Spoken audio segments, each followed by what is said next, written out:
நான் வந்து என்னோட 9th ஃபிலிம் அப்படின்றனால இஸ் இப்போ நம்ம ஒரு டீசர் ரிலீஸ் பண்ணுறோம், ஒரு சாங் ரிலீஸ் பண்ணுறோன்னா, people are looking forward, which is good thing அப்படின்னா.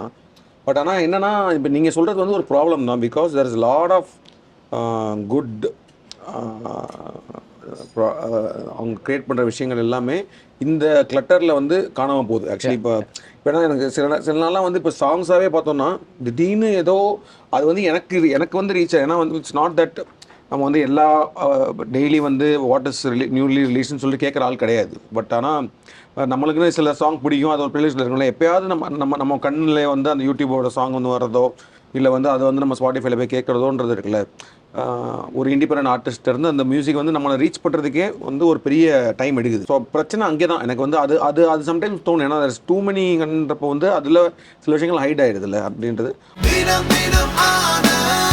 ஆனந்த், ஒரு சுகமான உள்ளாடை.